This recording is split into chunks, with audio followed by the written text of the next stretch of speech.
हमारे आज के चैप्टर का नाम है पोएट्स एंड पैनकेक्स, जिसे लिखा है अशोका मित्रन जी ने। ये एक तमिल राइटर है और ये पहले जेमिनी स्टूडियो में काम करते थे और उन्होंने अपनी सारी मेमोरीज को एक बुक में लिखा था जिसका नाम था my years with boss at Gemini studios.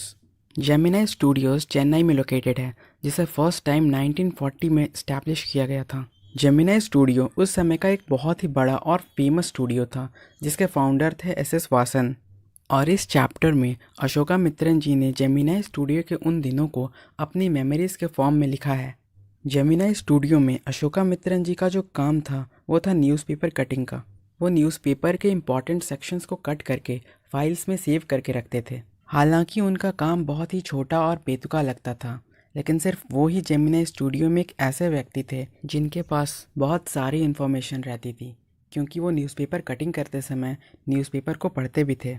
तो इस चैप्टर में हम जिस पैनकेक की बात कर रहे हैं वो कोई खाने वाली पैनकेक नहीं है, बल्कि वो एक मेकअप ब्रांड का नाम है जो कि मेकअप मटेरियल्स बनाती थी। ये ब्रांड 1940s के टाइम पे बहुत ही फेमस ब्रांड था और जेमिनी स्टूडियो में भी इसके मेकअप मटेरियल्स ट्रक भर भर कर आते थे। इस मेकअप ब्रांड का इस्तेमाल उस समय के बहुत सारे एक्टर्स और एक्ट्रेसेस करते थे, जैसे कि ग्रेटा गार्बो, मिस गौहर और वैजंती माला। लेकिन शायद रति अग्निहोत्री ने इसके बारे में नहीं सुना होगा। जेमिनी स्टूडियो का जो मेकअप डिपार्टमेंट था वो माना जाता था कि वो रॉबर्ट क्लाइव के स्टेबल, यानी कि जहाँ उसके घोड़े रहते थे, उसके ऊपर वाले फ्लोर पर बना हुआ था। उस शहर में रॉबर्ट क्लाइव के और दर्जनों प्रॉपर्टीज़ थी। रॉबर्ट क्लाइव का जीवन बहुत ही कम था और उससे भी कम समय के लिए वो मद्रास में रुके थे, लेकिन इतने ही समय में उन्होंने कई सारी प्रॉपर्टीज़ खरीद कर रख ली थी। रॉबर्ट क्लाइव कहीं एक जगह पर नहीं रुकते थे, वो अपना घर बदलते रहते थे। उन्होंने कई सारी बैटल्स भी लड़ी हैं इंडिया के रिमोट कॉर्नर्स में जाकर, ऐसी जगहें जहां लोग जा भी नहीं सकते। और उन्होंने मद्रास के सेंट जॉर्ज के किले के सेंट मेरी चर्च में एक मेडन से शादी की। जेमिनी स्टूडियो का मेकअप रूम एक हेयर कटिंग सलून की तरह दिखता था, जिसमें लगभग आधे दर्जन बड़े मिरर्स थे और लगभग हर एंगल्स पर लाइट्स लगी थी। और वो सारे लाइट्स इनकैंडेसेंट लाइट्स थे, तो आप समझ सकते हैं उन्हें कितनी गर्मी लगती होगी मेकअप रूम में उन लाइट्स की वजह से। जेमिनी स्टूडियोज़ के पहले हेड एक बंगाली थे, लेकिन धीरे धीरे वो इतने फेमस और इतने बड़े आदमी बन गए कि उनके लिए जेमिनी स्टूडियो छोटा पड़ गया और उन्होंने उसे छोड़ दिया। उनके बाद जो नेक्स्ट हेड बने थे वो एक मराठी थे और उन्हें बहुत सारे लोग असिस्ट और हेल्प करते थे, जैसे कि धारवाड़ कंडिक्का जो कि एक आंध्रन थे, एक मद्रासी इंडियन क्रिश्चियन, एक एंग्लो बर्मीज और वहाँ के कुछ लोकल तमिल्स भी। इससे पता चलता है कि जेमिनी स्टूडियोज़ में उस वक्त भी कितना ज़्यादा नेशनल इंटीग्रेशन था, जबकि उस वक्त दूरदर्शन और ऑल इंडिया रेडियो ने नेशनल इंटीग्रेशन से रिलेटेड कोई प्रोग्राम भी नहीं दिखाया था। और ये जो नेशनली इंटीग्रेटेड मेकअप मैन का गैंग था, ये किसी भी अच्छे दिखने वाले इंसान को लाल या पर्पल कलर का खतरनाक मॉन्स्टर बना सकते थे। उन पैन केक के मेकअप मटेरियल्स के हेल्प से और कुछ लोशंस और पोशंस जो कि लोकली मिल जाते थे। उन दिनों इंडोर शूटिंग हुआ करती थी और मूवी का सिर्फ 5% हिस्सा ही बाहर शूट होता था, और इसीलिए इंडोर लाइटिंग के हिसाब से वो मेकअप ज़रूरी था ताकि मूवी प्रेजेंटेबल बनाई जा सके। यानी कि उन्हें मेकअप के थ्रू अगली बनाया जाता था ताकि वो मूवी में अच्छे दिख सके।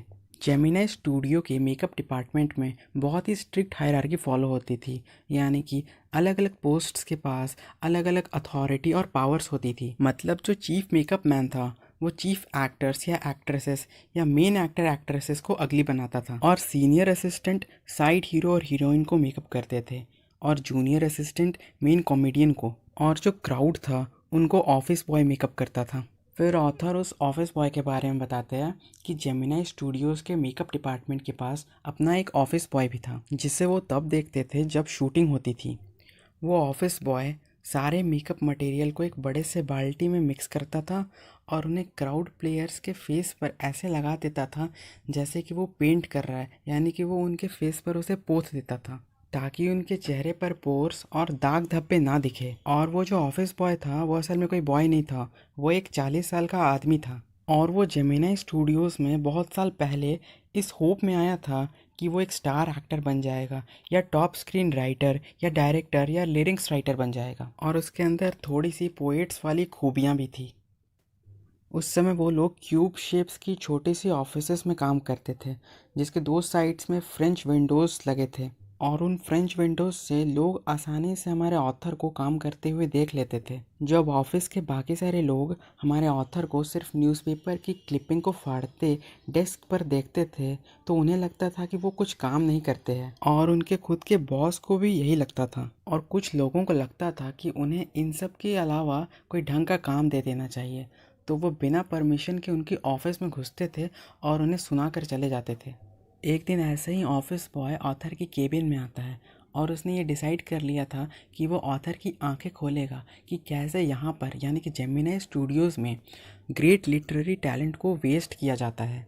और तब ऑथर मन में ये प्रे कर रहे होते हैं कि जल्दी से क्राउड शूटिंग शुरू हो और ये ऑफिस बॉय यहाँ से भागे, क्योंकि और कुछ भी उन्हें इसके बकबक से नहीं बचा सकता था। ये जो ऑफिस बॉय था इसका गुस्सा सिर्फ एक ही इंसान के लिए था, जो था कोथामंगलम सुब्बू। सुब्बू जो था वो नंबर 2 था जेमिनी स्टूडियोज़ में, यानी कि बॉस के जस्ट बाद सेकंड पोजीशन पर वही था। जब सुब्बू पहली बार जेमिनी स्टूडियोज़ में आया था तो उसकी कंडीशन ऑफिस बॉय से भी ख़राब थी। उसने तो अपनी करियर की बिगिनिंग में ही बहुत डिफ़िकल्ट टाइम्स देखा था। जिस टाइम वो आया था उस वक्त कोई प्रॉपर स्टूडियो या फिल्म प्रोड्यूसिंग कंपनी एग्जिस्ट भी नहीं करती थी, और एजुकेशन के मामले में भी सुब्बू जो था वो ऑफिस बॉय से कम पढ़ा लिखा था। सुब्बू एक ब्राह्मण था और इसलिए शायद उसकी कई पावरफुल लोगों से दोस्ती भी थी। सुब्बू की एक खासियत थी कि वो फ्लॉप मूवीज़ देने के बाद भी नॉर्मल और चेयरफुल रहता था और उसके चेहरे पर स्माइल रहती थी। वो खुद से अपना काम नहीं कर पाता था, लेकिन अगर कोई और उसे काम देता था तो वो उसे बहुत अच्छे से करता था। सुब्बू अपने बॉस के लिए बहुत ही ज़्यादा लॉयल था और उसकी क्रिएटिविटी जेमिनी स्टूडियो और उनके बॉस के लिए बहुत एडवांटेजियस थी। ऑथर कहते हैं कि सुब्बू स्पेशली टेलर मेड थे फिल्म्स के लिए, यानी कि वो स्पेशली फिल्म्स के लिए ही बने थे। सुब्बू खुद से कुछ एक्स्ट्रा ऑर्डिनरी नहीं करते थे, लेकिन अगर कोई उन्हें कमांड दे तो वो बहुत क्रिएटिव हो जाते थे और बहुत सारे आइडियाज़ देने लगते थे। एक बार एक प्रोड्यूसर आता है और वो सुब्बू को बोलता है कि उनके पास एक सीन है, लेकिन उन्हें ये नहीं पता कि उसे कैसे परफॉर्म करना है। उस सीन में एक रैट होती है जो एक शेरनी से लड़ती है पानी के अंदर, और उस शेरनी को वो पानी के अंदर हरा कर मार देती है। लेकिन जब वो रैट शेरनी को मार के बाहर निकलती है तब वो देखती है शेरनी के बच्चों को, जिसे देख कर उसे उन पर बहुत दया आ जाती है और वो उनकी केयर करने लगती है। प्रोड्यूसर सुब्बू से कहता है कि उन्हें ये सीन दिखाना है, लेकिन कैसे दिखाना है उन्हें नहीं समझ आ रहा। तब सुब्बू प्रोड्यूसर के सामने 4 तरीके लाता है जिनसे वो बताता है कि कैसे रैट उन शेरनी के बच्चों पर दया दिखाएगी। पर प्रोड्यूसर कहते हैं कि गुड, पर मैं अभी भी श्योर नहीं हूँ कि ये इफ़ेक्टिव होगा कि नहीं। तब फिर सुब्बू 1 मिनट के अंदर 14 और नए तरीके बताता है कि वो कैसे इस सीन को दिखा सकते हैं। सुब्बू जैसे इंसान की वजह से फिल्म मेकिंग एक बहुत ही ईजी टास्क बन जाता था। ऑथर कहते हैं कि जेमिनी स्टूडियो का वो गोल्डन पीरियड था जब सुब्बू जेमिनी स्टूडियोज़ में डायरेक्शंस देता था। सुब्बू बहुत अच्छा पोएट भी था और वो बहुत ही कॉम्प्लेक्स पोएम्स भी लिख सकता था, लेकिन वो चूज़ करता था कि वो सिंपल पोएम्स ही लिखेगा ताकि ज़्यादा से ज़्यादा लोग उसकी पोएम्स को समझ पाए और पढ़ पाए। सुब्बू फिल्म इंडस्ट्री में बहुत ही ज़्यादा फेमस थे और उनके लिटरेरी वर्क्स और पोएम्स उनके फिल्म इंडस्ट्री के अचीवमेंट्स के सामने छोटे पड़ जाते थे। सुब्बू ने एक नॉवल भी लिखा था जिसका नाम था थिलाना मोहनम्बल, जिसमें बहुत सारे कॉम्प्लेक्स कैरेक्टर्स थे। उन्होंने कई सारी स्टोरीज और पोएम्स भी लिखे थे और उन्हें डिक्टेट किया था। उन्होंने 20th सेंचुरी के देवदासीज को भी रिक्रिएट किया था और वो बहुत ही सक्सेसफुल रहा था। सुब्बू बहुत अच्छी एक्टिंग भी करते थे, लेकिन वो कभी मेन रोल नहीं करते थे, वो हमेशा साइड रोल ही परफॉर्म करते थे। लेकिन उनका साइड रोल देख के ऐसा लगता था जैसे कि जो मेन एक्टर परफॉर्मेंस दे रहा है उससे भी अच्छी एक्टिंग तो वही कर रहे हैं। सुब्बू बहुत ही अच्छे इंसान थे और जो भी इंसान उनके घर में आता था वो उसे बहुत अच्छे से खिलाते थे और ट्रीट करते थे, और वो बहुत सारे लोग को अपने घर में रहने भी देते थे। मतलब कि जो भी उनके घर आता था वो उसकी हेल्प करते थे। और ये सब सुब्बू के नेचर से काफ़ी अलग था कि वो लोगों को खाना खिलाते और उनकी मदद भी करते हैं। लेकिन इस तरह के काइंड हार्टेड और चैरिटेबल इंसान के भी कई सारे दुश्मन थे। और आखिर सुब्बू के इतने सारे दुश्मन क्यों थे? क्या इसलिए क्योंकि वो बॉस के काफ़ी क्लोज रहता था, या फिर बॉस की तारीफ़ करता था, या फिर इसलिए कि वो दूसरों के बारे में अच्छी बातें करता था? और इन सब में उनका सबसे बड़ा दुश्मन ऑफिस बॉय ही था, जो सुब्बू के बारे में बहुत बुरा भला बोलता था और उनके बारे में बहुत ख़राब बातें सोचता था। सुबू हमेशा बॉस के साथ दिखते थे अटेंडेंस रोल्स में, बट उनका एक्चुअल काम स्टोरी डिपार्टमेंट में था। और स्टोरी डिपार्टमेंट में एक लॉयर और बहुत सारे राइटर्स और पोएट्स भी थे। वैसे तो लॉयर का काम एक लीगल एडवाइज़र का होता है, लेकिन वो जो जेमिनी स्टूडियो का लॉयर था वो उल्टा काम करता था। होता ये है कि एक बार जेमिनी स्टूडियोज़ में एक बहुत ही टैलेंटेड एक्ट्रेस सेट पर अचानक भड़क जाती है और बहुत चिल्लाने लगती है, और तभी वो लॉयर चुपके से जाकर रिकॉर्डिंग ऑन कर देता है। और जब वो एक्ट्रेस का गुस्सा थोड़ा सा शांत होता है और वो सांस लेने के लिए रुकती है, तब वो लॉयर उनसे कहता है, ज़रा 1 मिनट इसे सुनिएगा। और वो उस रिकॉर्डिंग को उस एक्ट्रेस को सुनाने लगता है। और जब एक्ट्रेस उस रिकॉर्डिंग को सुनती है और वो अपने उस बिहेवियर और आवाज़ को सुनती है, तो वो बहुत ही ज़्यादा शॉक्ड हो जाती है और क्वाइट डम फील करती है उस समय वो अपने आप को। और उस बात का उन्हें इतना बड़ा शौक लगता है कि वो उससे कभी बाहर नहीं आ पाती है, और उनका एक्टिंग करियर उसी टाइम पर ख़त्म हो जाता है। और इस तरह लीगल एडवाइज़र के चलते, जिसका कि मेन काम स्टोरी डिपार्टमेंट में था, उसके चलते एक टैलेंटेड एक्ट्रेस का कैरियर ख़त्म हो जाता है। ऐसे तो उस डिपार्टमेंट में सभी खादी धोती और ओवरसाइज्ड वाइट खादी शर्ट ये सब पहनते थे, लेकिन वो लीगल एडवाइज़र वो हमेशा शर्ट पैंट और टाई और कभी कभी कोट भी पहन लेता था। वो लॉयर उस डिपार्टमेंट में बहुत ही अकेला और हेल्पलेस लगता था। मतलब कि बहुत सारे पोएट्स और स्टोरी राइटर्स के बीच में आखिर एक लॉयर का काम ही क्या था। वो एक न्यूट्रल मैन की तरह था, गांधी टीज और खादी टीज के बीच में, क्रिएटिव ड्रीमर्स के बीच में एक कोल्ड हार्टेड इंसान। क्योंकि वो लॉयर बॉस के काफ़ी क्लोज था, इसीलिए उसे भी एक बार मौका मिलता है फिल्म प्रोड्यूस करने का, लेकिन उसकी प्रोड्यूस की गई फिल्म बिल्कुल ही फ्लॉप हो जाती है। फिर एक दिन जेमिनी स्टूडियो के बॉस स्टोरी डिपार्टमेंट को बंद कर देते हैं। और शायद ये ह्यूमन हिस्ट्री में पहली बार हुआ होता है जब एक लॉयर की जॉब चली जाती है, जब पोएट्स और राइटर्स को घर जाने बोला जाता है। जो जेमिनी स्टूडियो था वो एक बहुत ही फेवरेट प्लेस हुआ करता था पोएट्स का, जैसे कि एस योगियार, संगू सुब्रमण्यम, कृष्णा शास्त्री, हरींद्रनाथ चट्टोपाध्याय और भी कई सारे पोएट्स हैं जो जेमिनी स्टूडियो आया करते थे। और वो इसलिए इतना फेमस था क्योंकि वहाँ का जो मेस था वो बहुत ही ज़्यादा एक्सीलेंट था, और वहाँ की कॉफ़ी तो बहुत ही ज़्यादा टेस्टी थी। सिर्फ ऑफिस बॉय और कुछ क्लर्क्स को छोड़कर वहाँ पर जितने भी लोग थे सभी बहुत अच्छे थे, लीजर में रहते थे, अपनी लाइफ को एंजॉय करते थे और बहुत ही ओपन माइंड के लोग थे। और वो जेमिनी स्टूडियो का एनवायरनमेंट भी बहुत ही ज़्यादा अच्छा था। जेमिनी स्टूडियो के ज़्यादातर लोग जो थे वो खादी पहनते थे और गांधी जी को वर्शिप करते थे, और वो गांधी जी के दिखाए रास्ते पर ही चलते थे। और साथ ही साथ वो लोग कम्युनिज्म को डिसलाइक भी करते थे, यानी कि वो कम्युनिज्म के अगेंस्ट थे। जेमिनी स्टूडियो के जो लोग थे वो ये मानते थे कि जो कम्युनिस्ट्स होते हैं उनका कोई धर्म नहीं होता है, और वो मोरल्स को भी नहीं मानते हैं। वो इवन अपनी फैमिली के लिए भी नहीं होते हैं। वो ना अपनी माँ के होते हैं, ना अपने पिता के होते हैं, ना ही अपने भाई बहनों के होते हैं। ये लोग बस वायलेंस और अनरेस्ट फैलाते हैं, और इन्हें किसी से प्यार नहीं होता, चाहे वो इनके पेरेंट्स हो या इनके बच्चे। और यही सारे थॉट्स पूरे साउथ इंडिया में उस टाइम फैले हुए थे। और फिर हमें ऑथर बताते हैं कि मद्रास में 1952 में जब फ्रैंक बुचमन्स मोरल रीआर्मामेंट आर्मी आती है तो उसमें करीब 200 लोग होते हैं, और जेमिनी स्टूडियो उनको बहुत अच्छे से वेलकम करता है। कुछ लोगों का मानना था कि वो इंटरनेशनल सर्कस ग्रुप था, लेकिन वो लोग ना तो ट्रेपेज में अच्छे थे और ना ही उन लोगों की रिलेशन एनिमल के साथ कुछ अच्छी थी। उनकी दोस्ती एनिमल्स के साथ सिर्फ डिनर टेबल पर ही होती थी, यानी कि जब वो नॉनवेज खाते थे। लेकिन उनके दो बहुत ही ज़्यादा फेमस प्लेस थे, एक था जोथम वैली और एक था द फॉरगॉटन फैक्टर। उन्होंने इन दोनों प्लेस को मद्रास के कई जगहों पर परफॉर्म किया था। जेमिनी स्टूडियो में करीब 600 लोग हैं और उन्होंने इन प्लेस को कई बार देखा है। और ये प्लेस कोई बहुत ज़्यादा एक्स्ट्रा ऑर्डिनरी नहीं थे, ये सिंपल ही थे और होमलीस थे, लेकिन इनके जो सेट्स होते थे और कॉस्ट्यूम्स होती थी वो फर्स्ट रेट के होते थे, यानी कि ये कॉस्ट्यूम्स और सेट्स बहुत ही ज़्यादा अच्छे होते थे। और जो मद्रास और तमिल ड्रामा के कम्युनिटीज़ थे वो बहुत ही ज़्यादा इम्प्रेस हो गए थे इनके प्लेस को देखकर, और अगले कई सालों तक मद्रास और तमिल इंडस्ट्रीज़ में इन्होंने उनके कई प्लेस के कुछ पार्ट्स को कॉपी भी किया था। जैसे कि जोथम वैली का एक सीन था जिसमें एक वाइट बैकग्राउंड और कर्टेन और फ्लूट की मदद से सनराइज और सनसेट को दिखाया जाता था, और वो सीन बहुत ही ज़्यादा इम्प्रेसिव और सुंदर लगता था। और ये सब होने के बहुत सालों बाद हमारे ऑथर को ये पता चलता है कि जो मोरल रीआर्मामेंट आर्मी के लोग थे वो लोग एक्चुअली में एक काउंटर मूवमेंट चला रहे थे, वो भी इंटरनेशनल कम्युनिज्म के अगेंस्ट। और हो सकता है शायद इसीलिए जेमिनी स्टूडियो के बॉस मिस्टर वासन ने इनके साथ हाथ मिलाया होगा, और इसीलिए जेमिनी स्टूडियो के स्टाफ्स ने उन्हें इतने अच्छे से वेलकम और होस्ट किया था।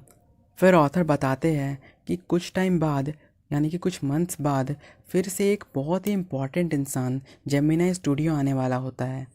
उन्हें बस इतना ही पता रहता है कि वो इंग्लैंड के कोई बहुत बड़े पोएट है, और जेमिनी स्टूडियो के जो नॉर्मल स्टाफ थे उन्होंने इंग्लैंड के सिर्फ वर्ड्सवर्थ और टेनिसन का नाम सुना हुआ था। जो स्टाफ्स थोड़े ज़्यादा पढ़े लिखे थे उन्होंने किएट्स, शेली और बायरन का भी नाम सुना हुआ था। और एक या दो स्टाफ ऐसे भी हो सकते हैं जिन्होंने एलियट का नाम सुना हो, और वो सभी सोचने लगते हैं कि आखिर वो कौन पोएट है जो जेमिनी स्टूडियो आने वाला है। कुछ लोग ये भी बोलते हैं कि वो कोई पोएट नहीं बल्कि कोई बड़ा एडिटर हो सकता है, क्योंकि मिस्टर वासन भी बहुत बड़े तमिल मैगजीन के एडिटर है, और इसीलिए मिस्टर वासन दूसरे एडिटर का वेलकम करना चाहते हो।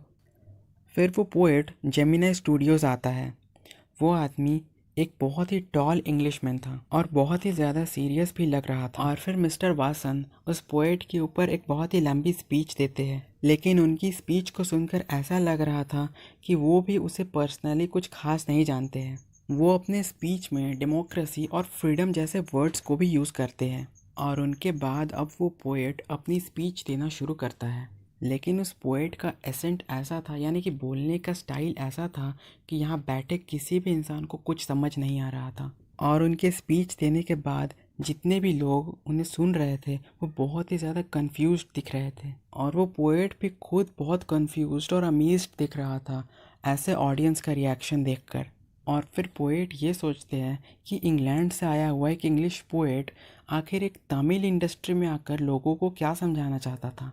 किसी को कुछ समझ में नहीं आया कि आखिर वो पोएट वहाँ पर किस पर्पस से आया था, और ये एक मिस्ट्री बन के रह गई। और फिर ऑथर बताते हैं कि ये जो पोएम राइटिंग और स्टोरी राइटिंग्स होती है ये बहुत ही ज़्यादा कॉम्प्लेक्स और डिफ़िकल्ट काम होती है, और इससे वही इंसान कर सकता है जिसके अंदर बहुत ही ज़्यादा पेशेंस हो। और जो जीनियस लोग होते हैं या ऐसा इंसान जिसके अंदर पेशेंस नहीं होता, वो कभी भी स्टोरी राइटिंग जैसे काम तो कर ही नहीं सकता। और जो स्टोरी राइटिंग और नॉवेल्स होते हैं वो बहुत ही ज़्यादा डेप्थ में और डिटेल में होते हैं, और कोई भी ऐसा इंसान जिसके अंदर सब्र या पेशेंस नहीं है वो इस काम को नहीं कर सकता। फिर ऑथर हमें बताते हैं कि द हिंदू नाम के एक न्यूज़पेपर में कोई कॉन्टेस्ट के बारे में कुछ पब्लिश किया गया था। वो एक स्टोरी राइटिंग या पोएम राइटिंग कॉन्टेस्ट था जिसे कि ब्रिटिश पीरियोडिकल्स ने ऑर्गेनाइज करवाया था द इनकाउंटर के नाम से। और ऑथर भी सोचते हैं कि वो अपनी स्टोरी इसमें भेजे, लेकिन इससे पहले कि वो कुछ भेजे वो चाहते थे इसके बारे में कुछ इन्फॉर्मेशन इकट्ठा कर ले। तो इसके लिए हमारे ऑथर ब्रिटिश काउंसिल लाइब्रेरी में जाते हैं, और वो वहाँ पे द इनकाउंटर नाम के मैगज़ीन की कुछ कॉपीज़ को देखते हैं। और जब वो उसके ऑथर का नाम पढ़ते हैं तो वो शॉक्ड और अमेज हो जाते हैं, क्योंकि जब वो मैगज़ीन के एडिटर का नाम पढ़ते हैं तो उन्हें पता चलता है कि वो इंसान और कोई नहीं बल्कि वही पोएट था जो कुछ साल पहले जेमिनी स्टूडियोज़ में आया था, और उनका नाम स्टीफन स्पेंडर था। और इसे देखकर हमारे ऑथर बहुत ही ज़्यादा खुश हो जाते हैं। उन्हें ऐसा लगता है जैसे कि उन्होंने अपने खोए हुए भाई को खोज लिया हो, और उन्हें क्वाइट नॉस्टैल्जिक फील होता है उस टाइम पर, जैसे कि वो अपने पुराने दोस्त के बारे में पढ़ रहे हैं। और वो खुशी खुशी अपने स्टोरी को एक एनवेलप में डाल करके सील करके उस एड्रेस पर पोस्ट कर देते हैं। और अब ऑथर बहुत सालों बाद की बात बताते हैं जब वो जेमिनी स्टूडियोज़ को छोड़ चुके होते हैं, और अब उनके पास समय तो बहुत होता है लेकिन पैसे नहीं होते ज़्यादा। लेकिन कभी भी कोई चीज़ अगर उन्हें सस्ते में मिलती है तो वो उसे तुरंत ले लेते हैं। ऐसे ही उन्हें एक दिन फुटपाथ पर एक बहुत ही महंगे और फेमस किताब के एक बहुत ही सस्ता एडिशन मिलता है, जो कि शायद कोई स्टूडेंट एडिशन था। वो सिर्फ 50 पैसे में एक मिल रहा था। ऑथर उस बुक को ख़रीद लेते हैं, और उसका नाम होता है द गॉड दैट फेल्ड। उस किताब को 6 अलग अलग राइटर्स ने लिखा था, और उसमें उन्होंने अपनी जर्नी डिस्क्राइब करी थी कि कैसे उन्होंने कम्युनिज्म को कॉम्बैट किया था और अपोज किया था। और जब ऑथर उन सभी का नाम पढ़ते हैं तो वो एक बार फिर से अमेज्ड और शॉक्ड हो जाते हैं, क्योंकि उनमें से एक नाम था स्टीफन स्पेंडर, वही पोएट जो उस टाइम जेमिनी स्टूडियो आया था। और अब हमारे ऑथर को थोड़ा थोड़ा क्लियर हो रहा था कि आखिर वो स्टीफन स्पेंडर जेमिनी स्टूडियोज़ क्यों आए थे और जेमिनी स्टूडियो के बॉस एस.एस. वासन ने उनका इतना अच्छा वेलकम क्यों किया था। उनके बॉस को शायद उनकी पोएट्री से कोई लेना देना नहीं था। उन्हें जिस चीज़ से लेना देना था वो थी द गॉड दैट फेल्ड, यानी कि वो कम्युनिज्म के जो अगेंस्ट उन्होंने जो लिखा था, इसलिए उन्होंने उन्हें वेलकम किया था। क्योंकि एस.एस. वासन खुद भी कम्युनिज्म के अगेंस्ट थे और स्टीफन स्पेंडर भी कम्युनिज्म के अगेंस्ट थे, और इसीलिए शायद उन्होंने उन्हें वेलकम किया था। और ये चैप्टर यहीं पर ख़त्म हो जाती है। इस चैप्टर में कोई स्टोरी तो नहीं है, इसमें बस अशोकामित्रन जी की वो मेमोरीज है जो उन्होंने माई ईयर्स विथ बॉस नाम के किताब में लिखी है। लेकिन ये एग्ज़ाम पॉइंट ऑफ व्यू से बहुत इंपॉर्टेंट है और मैंने इसे आपको बहुत ही डिटेल्ड वे में एनिमेशन के थ्रू समझाया है, तो इसे अपने बाकी के दोस्तों के साथ भी शेयर करना। And thank you so much for watching. Bye bye.